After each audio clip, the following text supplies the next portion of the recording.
ایک بہت interesting match شروع ہو گیا ہے مولانا فضل الرحمان ورسز اسٹیبلشمنٹ۔ مولانا فضل الرحمان معافی نہیں مانگتے، الٹا اپنے بیان کو اور پکا کر دیتے ہیں اور وہ کہتے ہیں کہ الٹا فوج جو ہے وہ مجھ سے معافی مانگے۔ مورال کو، ان کی قربانی کو چھوٹا دکھانا، منیمائز کرنا کہ یہ کوئی خاص بات نہیں ہے، ان کو تو تنخواہ مل جاتی ہے، بہت ایک غلط بیان تھا۔ اور عمران خان کو ہٹا کر جو شہباز شریف کو پرائم منسٹر پھر بنایا گیا تھا، وہ بھی جو کامیابی تھی اپوزیشن کی، اس کا صحرا کافی حد تک مولانا فضل الرحمان کے سر ہے۔ PMLN اور JUIF مولانا فضل الرحمان تو بالکل ایک ہیں، مطلب کہ جو اسٹیبلشمنٹ ہے اب وہ ان کے انتہائی جو ہے وہ بیڈ بکس میں مولانا فضل الرحمان آ چکے ہیں، بٹ وہ مولانا فضل الرحمان کو یہی پیغام دے رہے ہیں کہ اب آپ کی فائلیں کھولی جائیں گی اور اب آپ کے خلاف بہت کچھ جو ہے وہ باہر نکلے گا۔ JUIF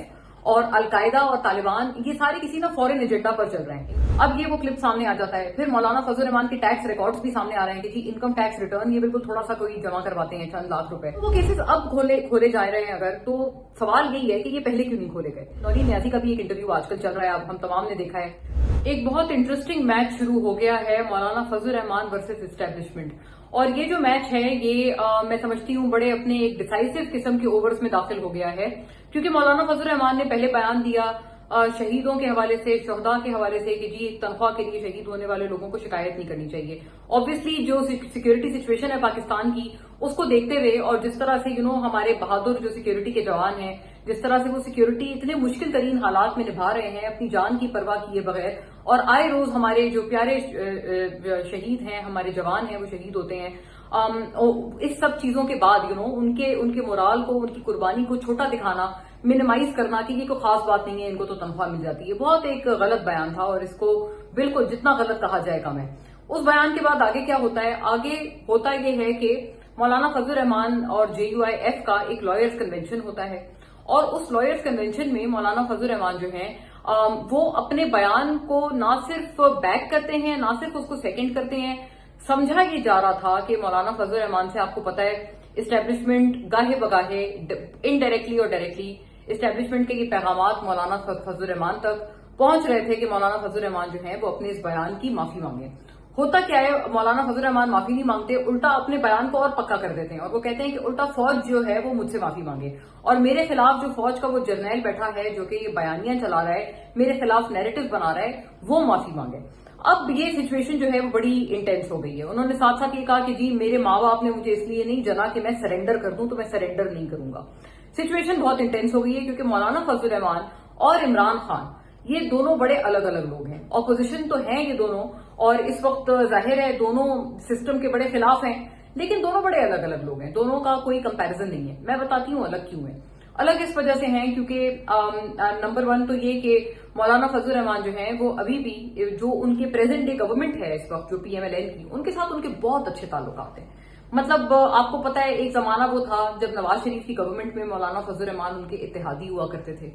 اور پھر آگے بڑھتے ہیں جب وہ اپوزیشن میں آئے اور عمران خان گورنمنٹ میں تھے، اس وقت بھی مولانا فضل الرحمان جو ہے وہ جو PDM بنی تھی، جو الائنس تھا ساری پارٹیز کا، اس کے ہیڈ تھے۔ بلکہ یہ کہنا غلط نہیں ہوگا کہ جو عمران خان کو ہٹا کر جو شہباز شریف کو پرائم منسٹر پھر بنایا گیا تھا، وہ بھی جو کامیابی تھی اپوزیشن کی، اس کا صحرا کافی حد تک مولانا فضل الرحمان کے سر ہے۔ سو بہت سارے ایسے معاملات ہیں جس وجہ سے PMLN اور JUIF مولانا فضل الرحمان وہ بالکل ایک ہیں، مطلب بہت زیادہ ایک دوسرے سے ان کا پیار ہے، ان کی قربت ہے، سیاسی طور پر بہت زیادہ ایک دوسرے کو پسند کرتے ہیں۔ بلکہ مولانا فضل الرحمان کے حوالے سے ابھی تھوڑے دن پہلے آپ نے دیکھا ہوگا پرائم منسٹر شہباز شریف اور مولانا فضل الرحمان کا یہ ایک نیشنل اسمبلی میں ایک آپس میں ان کی کانورزیشن ہوئی، جہاں پر یہ انکشاف ہوا، ہمیں بھی سن کے بڑی حیرت ہوئی کہ جی پرائم منسٹر شہباز شریف نے کہا کہ میں تو جی مولانا کے قدم چومنے کے لیے ان کے پاس ابھی بھی چکر لگاتا رہتا ہوں، اور وہ کئی ساری باتیں ہیں جو وہ مجھ سے کرتے ہیں، لیکن وہ میرے دل میں راز ہیں اور میں قبر تک لے کے جاؤں گا۔ مطلب آپ امیجن کریں کہ اتنی اس حد تک PMLN کی دوستی ہے مولانا فضل الرحمان سے کہ وہ Shehbaz Sharif prime minister, sitting prime minister, ان سے راز و نیاز کرتے ہیں، اور آپ امیجن کریں کہ کس حد تک جو ہے وہ ان دونوں کی دوستی ہے۔ اب اس وجہ سے پرابلم آ گئی ہے کہ جو اسٹیبلشمنٹ ہے اب وہ ان کے انتہائی جو ہے وہ بیڈ بکس میں مولانا فضل الرحمان آ چکے ہیں، بلکہ جتنے بھی پرو اسٹیبلشمنٹ اکاؤنٹس ہیں یا انڈیویجولز ہیں، وہ مولانا فضل الرحمان کو یہی پیغام دے رہے ہیں کہ اب آپ کی فائلیں کھولی جائیں گی اور اب آپ کے خلاف بہت کچھ جو ہے وہ باہر نکلے گا۔ جو لیکن سویلین گورنمنٹ ہے PMLN کی، وہ ابھی بھی چپ ہے۔ میں نے سوائے عطا تارڑ کے کسی اور بندے کا، PMLN کے بندے کا بیان نہیں دیکھا کہ انہوں نے مولانا فضل الرحمان کی اس بیان کو اس کی کوئی مذمت کی ہو یا کوئی بہت زیادہ کوئی اس کے خلاف کوئی بات کی ہو۔ بالکل چپ ہے سارے۔ تو یہ ایک بڑا پرابلم آ گیا ہے کہ جو سویلین گورنمنٹ ہے اور جو اسٹیبلشمنٹ ہے ان کا مولانا فضل الرحمان کے حوالے سے جو ابھی پریزنٹ جو ایک سٹانس ہے وہ بالکل الگ الگ ہے. آگے بڑھتے ہیں. ایک اور چیز جو پرابلمٹک ہے میری نظر میں وہ یہ ہے کہ دیکھیں مولانا فضل الرحمان کے حوالے سے جتنے جو پرو اسٹیبلشمنٹ اکاؤنٹس ہیں یا جو لوگ ہیں، میں نے کہ احمد حسن العربی یہ ایک آئی آر ایکسپرٹ ہیں، اکثر چینلز پہ بھی جاتے ہیں اور خاصے جو ہیں وہ پرو اسٹیبلشمنٹ بھی ہیں. ان کا میں نے ایک پوسٹ دیکھا ایکس پر کہ جہاں پر یہ کہہ رہے تھے کہ مولانا فضل الرحمان کو کسی سی آئی اے کی پرانی آفیسر نے یہ کہا تھا کہ JUIF اور القاعدہ اور طالبان یہ سارے کسی نا فورن ایجنڈا پر چل رہے ہیں، ان کا ایک کوئی فورن ایجنڈا ہے، پلان ہے. اب یہ وہ کلپ سامنے آ جاتا ہے. پھر مولانا فضل الرحمان کے ٹیکس ریکارڈز بھی سامنے آ رہے ہیں کہ جی انکم ٹیکس ریٹرن یہ بالکل تھوڑا سا کوئی جمع کرواتے ہیں، چند لاکھ روپے، اور وہ بھی ہر سال کم ہوتا جا رہا ہے. مطلب ان کی جو ویلتھ ہے یا ان کی جو دولت ہے وہ بڑھنے کی جگہ کم ہوتی جا رہی ہے.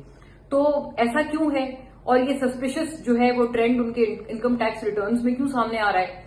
یہ ساری باتیں. اور اس سے پہلے آپ کو پتا ہے کشمیر کمیٹی کے وہ چیئرمین تھے عمران خان بھی ان پہ الزام لگاتے رہتے تھے کہ جی انہوں نے خوب پیسہ بنایا اس کشمیر کمیٹی سے لیکن انہوں نے کشمیر کے لیے کچھ بھی نہیں کیا.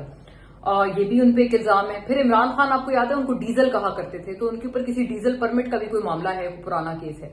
یہ سارے جو کیسز ہیں، اب اگر جو پرو اسٹیبلشمنٹ اکاؤنٹس ہیں یا اگر اسٹیبلشمنٹ یہ سجیسٹ کر رہی ہے انڈائریکٹلی کہ مولانا فضل الرحمان کے جو کیسز ہیں وہ اب کھولے جائیں گے، تو وہ کیسز اب کھولے جا رہے ہیں اگر، تو سوال یہی ہے کہ یہ پہلے کیوں نہیں کھولے گئے. یہی بیسکلی پرائمریلی ایک پرابلم ہے پاکستان کی سیاست میں کہ ایسا لگتا ہے کہ فائلیں سب کی ہوتی ہیں لیکن وہ کھولتے تبھی ہیں جبکہ کسی کا وقت خراب ہوتا ہے اور جب کوئی بہت بندہ اینٹی اسٹیبلشمنٹ ہو جائے تو اچانک سے اس کے خلاف کیسز کھولنے لگتے ہیں. دس از پرائمریلی دا پرابلم کہ اگر کوئی کیس ہے جب وہ آ رہا ہے، اگر واقعی آپ کا جو نیت ہے آپ کی وہ کرپشن کو ختم کرنا ہے یا اکاؤنٹیبلٹی ہے، تو آپ وہ کیس فوراً کھولیں اس بات کی پرواہ کیے بغیر کہ اس بندے سے آپ کے کیسے تعلقات ہیں. لیکن اگر کوئی یہ کیسز صرف تبھی کھولے جاتے ہیں کہ جب وہ بندہ جو ہے وہ لیفٹسٹ ہو جائے یا بہت زیادہ اینٹی اسٹیبلشمنٹ ہو جائے، تب دس is where the problem is. اب وہ کیسز اب کیوں کھولے جا رہے ہیں؟ مولانا فضل الرحمان کے انکم ٹیکس ریٹرنز کے اوپر پہلے کیوں نہیں کوئی ان کو نوٹس آیا FBR کا؟ یہ جو سارے معاملات ہیں، جتنے بھی کیسز جو بھی کھلیں گے اگر، یہ پہلے کیوں سامنے نہیں آئی؟ وہ جو CIA کی آفیسر ہے جو کہ احمد حسن عربی نے ایک ٹویٹ کیا ہے تو یہ انہوں نے پہلے کیوں نہیں لگایا یہ ٹویٹ؟ یہ تو بڑی خطرناک بات ہے کہ اگر مولانا فضل الرحمان اکارڈنگ ٹو دس ایلیگیشن کہ اگر وہ کوئی CIA کے بہاف، وہ CIA کے لوگ کہہ رہے ہیں کہ وہ کسی انٹرنیشنل ایجنڈا پر چل رہے تھے، تو یہ پہلے کیوں سامنے نہیں آیا؟ یہ ایکچولی سب سے بڑی پرابلم ہے جس کی وجہ سے جو کریڈیبلٹی ہے نا ان سارے کیسز کی وہ انڈر کوسچن آ جاتی ہے. کہ کیس اگر جینوئن بھی ہو تو بندہ سوال کرتا ہے کہ اس کی ٹائمنگ جو ہے وہ اب کیوں ہے تب کیوں نہیں تھی. اچھا، یہ اب ایک بڑا کمپلیکس سی سچویشن ہے اور نورین نیازی کا بھی جو ہے اس کے ساتھ ایک میں تیسری پرابلم آئیڈینٹیفائی کرنا چاہتی ہوں کہ نورین نیازی کا بھی ایک انٹرویو آج کل چل رہا ہے، اب ہم تمام نے دیکھا ہے، میں نے بھی اس پہ پروگرام کیے ہیں کہ جی وہ اس کے اوپر ان کو NCCIA نے طلب کر لیا ہے کہ انہوں نے کوئی انٹرویو دیا تھا اور اس میں انہوں نے جو پچھلے سال پاکستان انڈیا کے اگینسٹ 11-0 سے جیتا تھا اس پہ وہ ایک بڑا فیکچولی انکریکٹ اور پرابلمٹک سٹیٹمنٹ دے رہی ہیں اور کہہ رہی ہیں کہ جی چاہتا تو مودی انڈیا کو فکس کر دیتا. اب یہ ظاہر ہے فیکچولی انکریکٹ ہے. پریزیڈنٹ ٹرمپ جیسا بندہ بھی کہہ چکا ہے کئی دفعہ کہ 11-0 کے سکور سے پاکستان جیتا تھا اگینسٹ انڈیا، اور یہ ساری باتیں آن ریکارڈ ہیں. اور سارے ملک، دنیا کے ملک سارے، ایون جو نیوز آؤٹلیٹس ہیں، نیوز ایجنسیز ہیں، اخبارات ہیں، پبلیکیشنز ہیں، پوری دنیا کا میڈیا، پوری دنیا کے ممالک سب یہ بات مانتے ہیں کہ پاکستان وہ وار پچھلے سال جیتا تھا اگینسٹ انڈیا. اب آپ اچانک سے آ کر یہ کہتے ہیں کہ نہیں اگر مودی چاہتا تو فکس کر دیتا، اس میں کنسپیریسی تھیوری لاتے ہیں کہ مودی کو اسرائیل نے روکا. تو یہ ایک بڑی پرابلمٹک سٹیٹمنٹ ہے اور بالکل جو ہے فیکچولی بالکل بوگس ہے.